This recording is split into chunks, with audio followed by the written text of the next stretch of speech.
What's up, Hobby Maniacs? Rob Bear here today with our third and final tips and tricks video on the Doom of Mymeara Imperial Armor book. Of course, this is the reprint from the original, which I think came out in November of 2011, if I'm not mistaken. And it basically updates all the units in this book and also some of the Lord of Wars and bigger stuff over to 7th edition 40k. It also has a great codex Corsairs. We got, it's like a Corsair Raider force in here as well, rules for that, and then all of the new units. There is, if you saw the last video, we basically went over the new Craft World Mymeara war host, where you can make your own war host and have all sorts of cool traits for those war hosts and those craft worlds, just to kind of get that flair, or that competitive theme to your army. And today we're going to talk about, and we're going to showcase all of the new units in here for the Eldar faction, and basically how you can take them in your 7th edition Battleforged and formation armies for the Eldar itself. So this is the last video. There's been a lot of great content in here, but the cool thing is that a lot of times, folks, you don't want to buy this like $80 book if you don't know what's in it, or you don't know if, hey, the rules for my units are in there. So that's why we do these videos, to give you some great ideas, to get you thinking about how to play them on the tabletop, but also to give you a good honest review whether it's worth your time. Because if you don't play Eldar, this book might not be worth your time.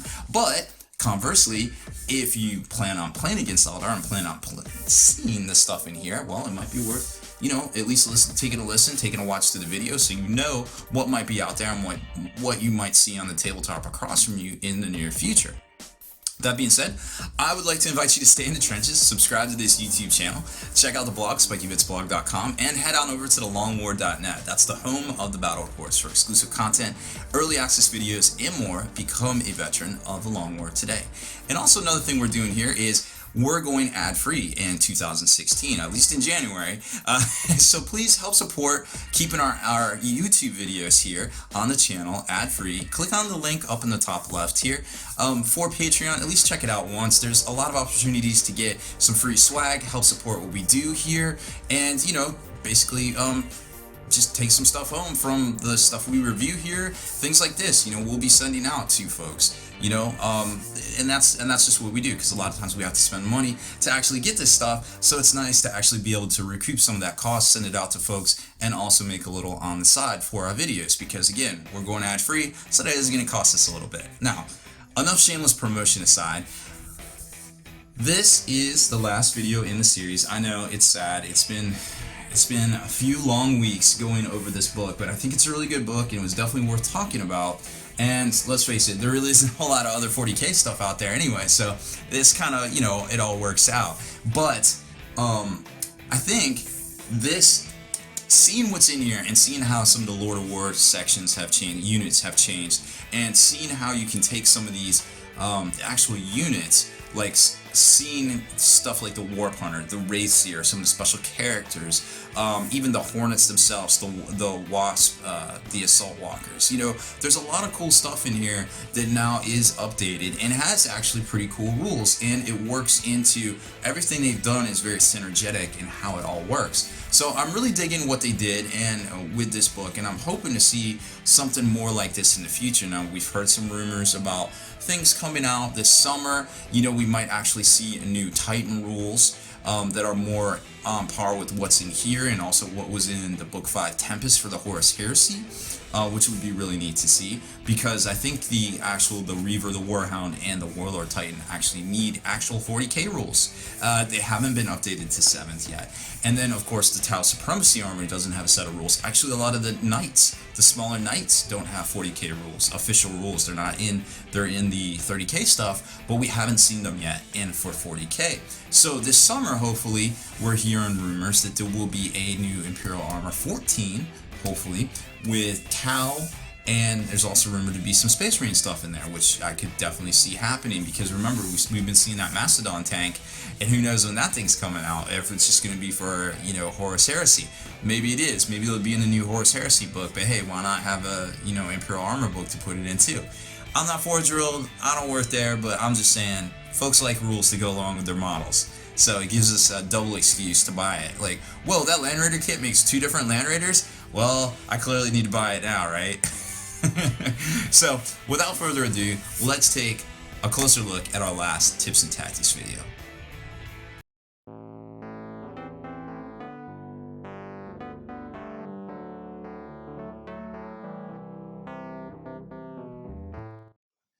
So now we're basically to the meat and potatoes of Codex or Craft World Mymeara Imperial Armor Book.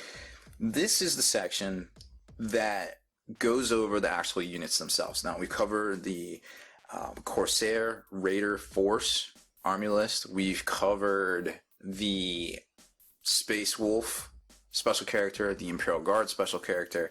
Now we're going to get, and we've covered all of the new war hosts and things like that for both Craft World Eldar Codex, as well as for the new Mymeara kind of flowchart of formations and the Pale Courts. Now we're going to actually cover the new units in the book themselves.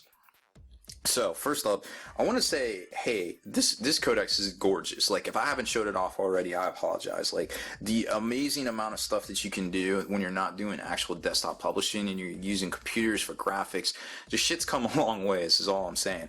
Great looking graphics. I mean, you got profile views of all the stuff. This great looking blue, kind of teal, blue, baby sea gray dolphins. I don't even know what to call it, but I love it. Then you got some Eliatok stuff in here. And then we get into the new special characters, and there's a whole bunch more in the back. And these guys are all work the same. They tell you what slot out of and what codex faction they belong to. So that's the slot. These guys count as a fast attack out of the Eldar book.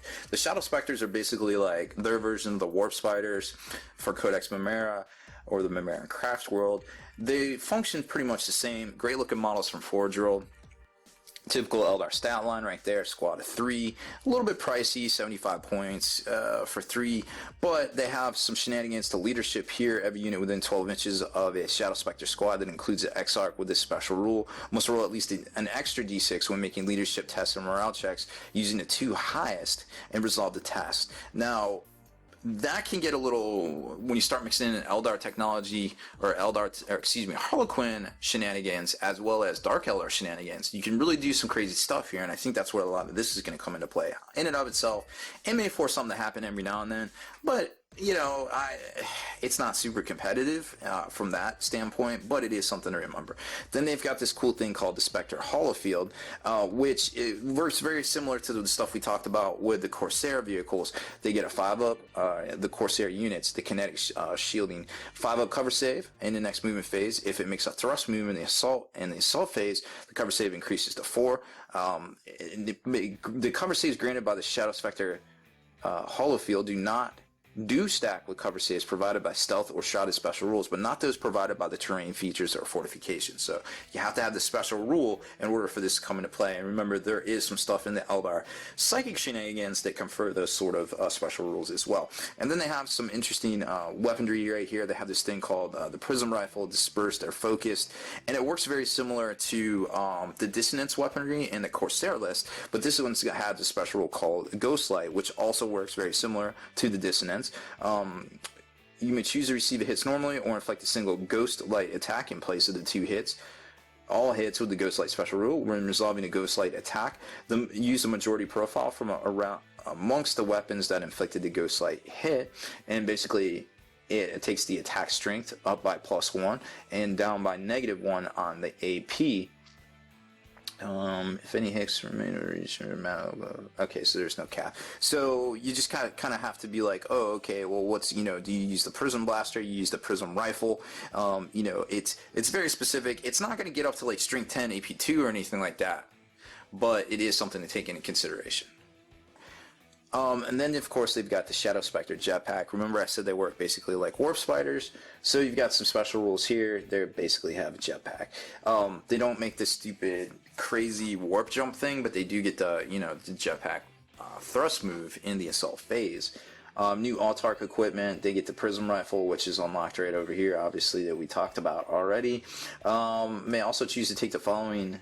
They do not have Swooping Hawk wings, a warp jump generator, and may not have been upgraded to Autarch Skyrunner, Shadow Spectre Jetpack, and Spectre Holofield. So very similar stuff here, and it's cool that you can take an Autarch that's basically from the Shadow Spectre aspect, and that they were so cognizant of it that, hey, people might want to take, represent the Mymeara craft world and have these Shadow Spectres, because that was the whole point of the Mymeara craft world, is that this was the whole thing, like their specialization. They're technically one of the Pale Courts, but a named one, and they came up with basically the Shadow Spectres. And then the whole point to the whole conflict of the Mymeara craft world on Balalas 3 was to recover the armor of this guy right here. I'm not going to tell you how it ends. It's a great story, so definitely a good read if you pick up the book. So then there's this new Shaded Twilight, the Phoenix Lord of the Shadow Spectres.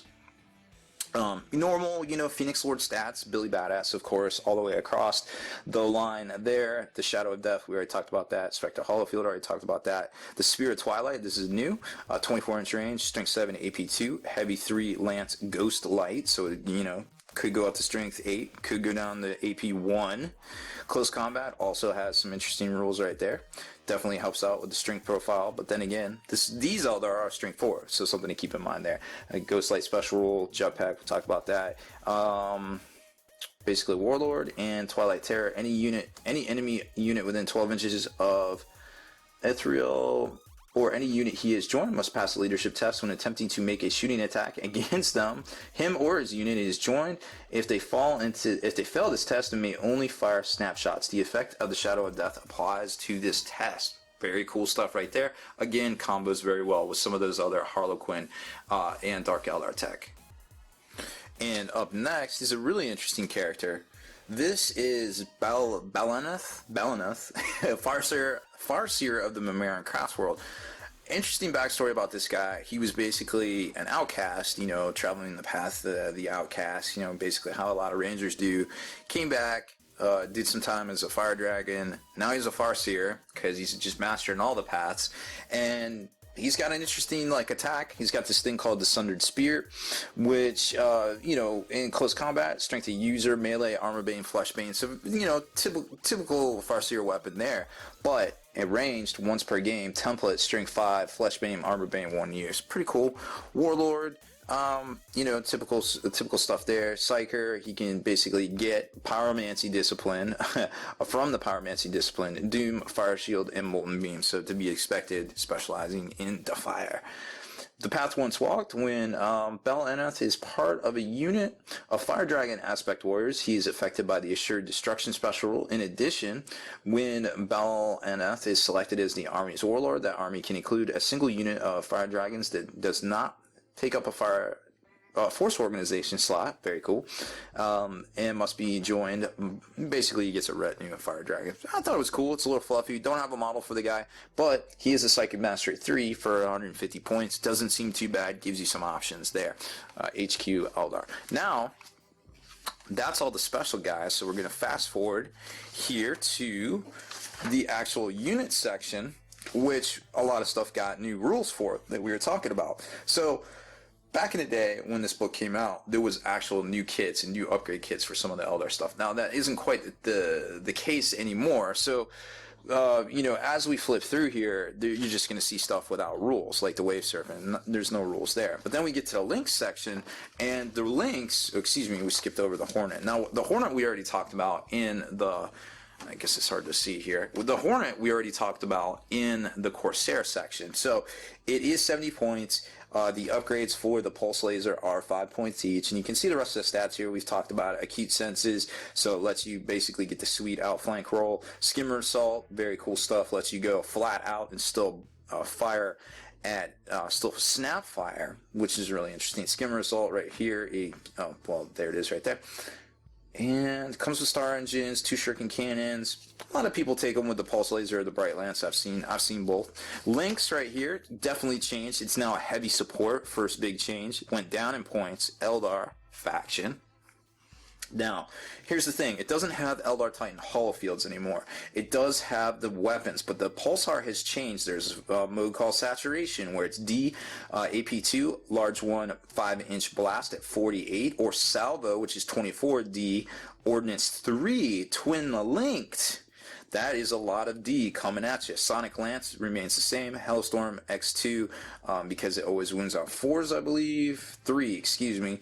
And the Soundquake special rule takes a single, it's basically for vehicles, takes a single strength 1 roll of 3d6 armor pen. So I guess the average is about 10, not that big of a deal. Sky Hunter, the controlling player may choose to have the links deployed on the table at the beginning of the game in hover mode as a fast skimmer. If this option is utilized, then the links may not revert to becoming a zoom and flyer until the start of turn 2. So it's basically ready for takeoff, but not quite. Now it can toggle its mode between being a zooming flyer and being a fast skimmer. There's some specific restrictions. You can read those right there. I'm not going to get into it because we're trying to keep this video kind of brief. Now we're still zoomed in here.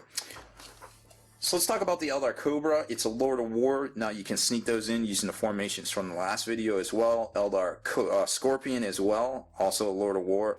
Eldar Titan Holofields. Excuse me, they have the improved Holofields. So it turns out that the Eldar Titan Holofields are only reserved for the Eldar Titans now. Who knew? Which is actually good news for a lot of folks because, I mean, let's face it. These guys are pretty overpowered. So as it is, they're dedicated. They're basically like the Baneblades. So if you can keep assault troops away from them, they will stay on the board for a long time. Now this thing's got the D Impaler, which is basically it ignores active void shields and power fields. Those are the orc ones on a target model, but does not destroy or remove them. In addition to D Impaler. Once it has fired, roll a d6. On a 4-up, leave the Massive Blast 7-inch template. If you're looking at the Apocalypse template, it's the next ring down, because the Apocalypse template is 10 inches, so it's your inside ring. Any model either begins or ends the movement phase under the template, roll a d6. On a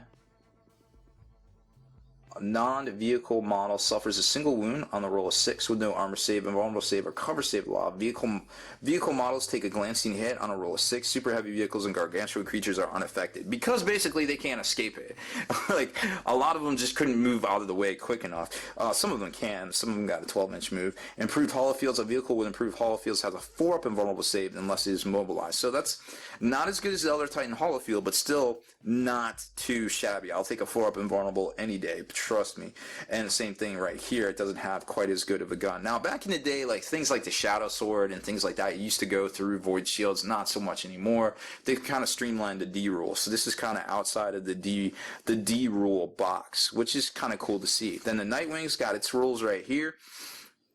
A whole slew of special rules: Deep Strike, Supersonic, Vector Dancer, Stealth, and Agile. So hold me close, Tiny Dancer right here. You get to make an extra 90-degree turn at the end of your movement, allowing you to basically make squares around the battlefield. Stealth, +1 to your cover. Agile, +1 to your jink. So when you start doing all this stuff and adding together, you're getting a really good save a lot of times, 2-up, depending on what you're doing. You may have to Snapfire next turn, but, you know, it is what it is. This is probably one of the top fighters out there, and for 124 points, it's not too shabby. And then you got the Phoenix right here, which is not as big of a model as the Vampire Hunter, but it's still pretty respectable size-wise. It's a fast attack, which is interesting to see in the Eldar faction. It has Supersonic, which was... I believe Supersonic. Oh, Supersonic is when you flat out. You can flat out 18 to 36 only. Vector Dancer, we just talked about that. Strafing Run, +1 to shooting ground targets, and Stealth as well. So it's not too shabby. It's a good dedicated, basically ground to air and air to ground or air to air kind of fighter type deal out there. And for 205 points, wow, that's actually pretty good. It's better than a Storm Raven and probably 10 times more effective, I feel like. It doesn't carry troops, but it is what it is. And then the Vampire Hunter, which is a ginormous model. I mean, this right here is about the size of a Falcon. This guy is armor 11, but remember, you got something in the air, so it's already 6s to hit it. Strafing Run, we talked about that. Supersonic. Deep Strike. Now, there's special rules for if you Deep Strike in a flyer. If it scatters, it's destroyed, I believe. So I forget what they are in here, but it basically represents them making like a screaming dive onto the battlefield. So it's really interesting to see. At 750 points or 30 points, I don't recommend doing that. It is the Lord of War slot for Eldar. You can sneak it in with some of those formations we talked about last video, not in a Lord of War slot. And it also has the improved hollow fields, so the 4-up save. Now the Warp Hunter is quickly becoming my favorite after getting nerfed in the last, I think it was the last Mymeara book, actually. It came out originally, it was awesome. The Mymeara book came out, pooped on it. Then this one, it's a little bit better, I believe. So we talked about the D-Flail and the Rift Cannon here in the Corsair. I believe the Corsairs can take this, but, you know, it's got 2 modes of fire, both the neg-1 to the chart, so you don't get those sweet 6s, but it's still, at its points value and its effectiveness and its armor save, it's pretty good. And the ability to take it in squadrons and then hopefully give it scout is also pretty tactical as well. Now, one of my favorite units, and it's always been one of my favorites for a very long time, it almost reminds me of some of the psychic versions of the Revenant Titan and also the Phantom Titan that Armorcast put out back in the 90s, is the crazy looking Wraith Seer, which is basically like the psychic Wraith Lord. And he's not too bad for his points, but what I like about this guy is his Ghost Spear is pretty cool, so it gets him up to Strength 10, AP 2, Melee, Sunder, that's reroll armor pens, Master Crafted as well, so he's a baller, but he's slow. Takes a while to get there, they're very slow, they're taking their time, they're doing things, they're sleepy, they've been dead for a while. But he's got these cool Wraith Lord powers. The first one here, in Living, it's a blessing with targets a single friendly unit of Wraith Guard or Wraith Blades or a single Wraith Lord. While this power is in fact, the target gains the Fleet special rule. What? Holy cow, things are moving fast now. No, I'm not saying it's the most competitive thing, but I'm saying if you're trying to think outside the box and not be the typical OP kind of super competitive Eldar player that's out there, there are these things now that you can play that are both fluffy and cool and represent a hobby challenge that, you know, might actually be cool on the tabletop, and people might accept you and accept what, you know, your army a little bit more than just, oh great, another Eldar player, you know what I mean? Because let's face it, Eldar gotta, you know, they got an uphill climb when you step up to the table these days. Foreboding, it's okay, I'm not really going to talk about it, you can read that one, but what I do like is Deliverance right here. This is a blessing which targets a single friendly unit of Wraith Guard, Wraith Blades, or single Wraith Lord again. While this power is in effect, the target unit gains the Feel No Pain 5-up special rule. Gotta love them big fatties, getting them Feel No Pain. Oh, so good. Nothing like a wall of Wraith Guard walking at you with a 5-up Feel No Pain. It's already hard to kill them as it is when you're not shooting dedicated anti-armor stuff at them, but man, ooh, that just puts it over the top. Then you got this new Wraith Knight, the Skitach Wraith Knight, I guess. You know, standard Wraith Guard points, Lord of War, Eldar. He has this interesting rule, I don't know where it is. Oh yeah, there it is, Wraith Construct. You can sub him in that War Host detachment where you can take a Wraith Knight. You can also take this bad boy, I think it's a Wraith Knight, one of the Wraith Fighters, or a Wraith Lord, but there it is right there. Death Shroud Cannon. This is a new one that is... Oh, they don't show the pictures of it. Well, anywho, so it's the one that looks like it's kind of like a night spinner, I guess, basically, long story short. It's got, you can fire it as Hellstorm, remember that's the big paddle, or Dispersed, Monofilament Shred, Strength 4 AP, Strength 7 AP4 on both profiles. But this one here is a Massive Blast 7-inch monofilament. Remember, monofilament, if you have a lower, lower initiative, or if you're a vehicle, it does a certain effect. A lot of times you can sneak through the rear armor on vehicles, or you can do extra damage to low initiative units or models on the table. Inferno Lance is really interesting. Who doesn't like a 36-inch Strength 8 AP1 heavy D3 plus 2 melt weapon? What? That is crazy right there. That is nuts. That is dedicated. I mean, it's not D, so people can suck it if you take that guy and they're like actually butthurt about that. It's cool, but it's not OP in my opinion. It's respectable. It cannot be ignored, but it's not OP. It's not D. You know what I'm saying? So I really dig that. I think it's cool, and you know, kudos to them. And then you got the Webway Shunt Generator. You know, it's situational. I'm not going to read it to you. You can check, you know, you can freeze frame it and read it there. But basically, it lets you jump over impassable stuff and get through stuff and make extra moves. I'm not sure. There's probably some shenanigans involved with this somehow, like, but I'm just not seeing it. I'm not feeling this practical application. Then we get to Warwalkers, which the only new thing there is the Eldar Wasp Assault Walker, and we talked about that in the Corsair one. It's got, now the Corsair one's a little bit better because it's got a kinetic shroud shield. This one only has the power field, which is a little bit worse, but still pretty decent. There's some, shenanigans you can do with that to get rerolls and things. But, at the end of the day, it's got your standard complement of Eldar weaponry, but it has the jump pack as well. So, just keep that in mind. It can give it Hammer of Wrath. These guys weren't bad at Assault to begin with because 3 attacks at strength 5 can F up some people in your backfield. Revenant Titan. Well, what can you say about the Revenant Titan? It's a 900-point Billy Badass. It has retained the Eldar Titan holofields. They have not changed. They are still good. The Titan weapon, however, has changed to the 2 different profiles. You got...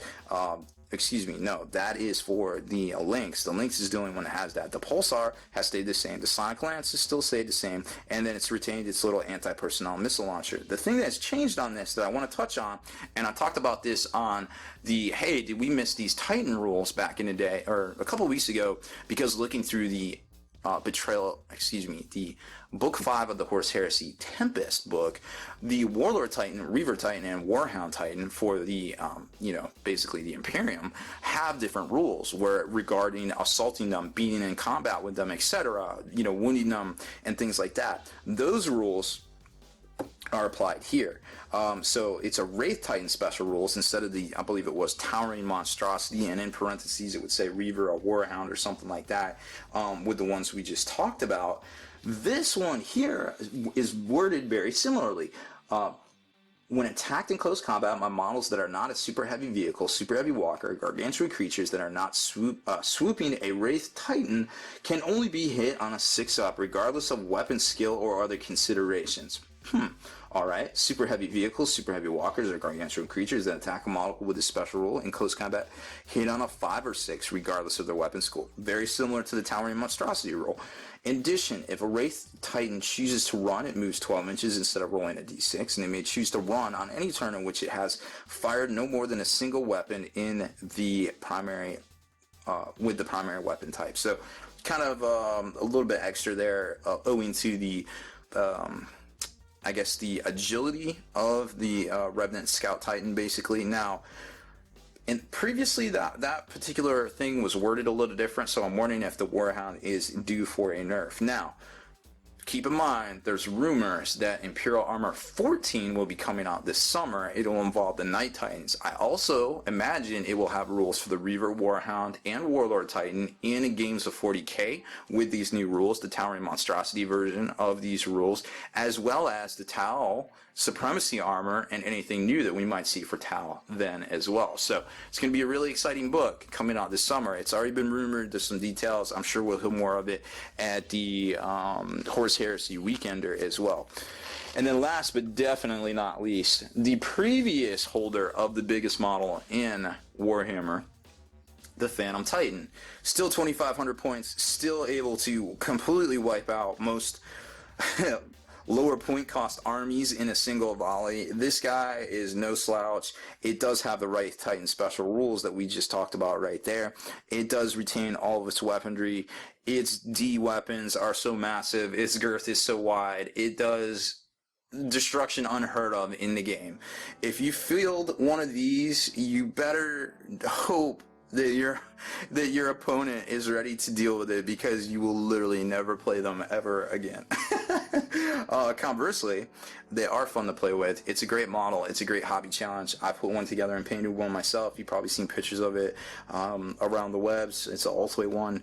Really much enjoyed the project. However, haven't played with it. I play with my big Titans probably about once a year, and I will only play with them in Apocalypse games. They don't really have a place in 40k unless you've prearranged that, so please do not create field badges with this model. With great power comes great responsibility in this hobby, and this is a shining example of that. And then the very last thing in this book is a reference page, which is really cool because it has a lot of the special rules and things that aren't in here. The only rule I couldn't find was agile, and I happen to remember it.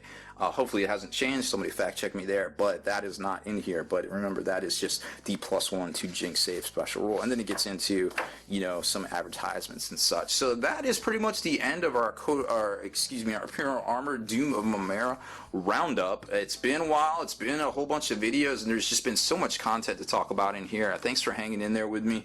I hope you really enjoyed it. My ramblings, my reminiscing, my cautionary tales. You know, feel free to drop it in the comments if I F something up. We'll try to respond to everybody like I always do. That's it for this one, guys. Thanks for watching. Deleted scenes, bonus content, and all the interviews and post-game wrap-up videos can be located in the Hall of Veterans on thelongwar.net. Visit thelongwar.net today and try a week completely free with no strings attached. That's not all. TheLongWar.net is also your hobby resource for exclusive early access with an ad-free experience to all your favorite videos. Members of the Hall of Veterans gain early exclusive access to multiple hobby videos.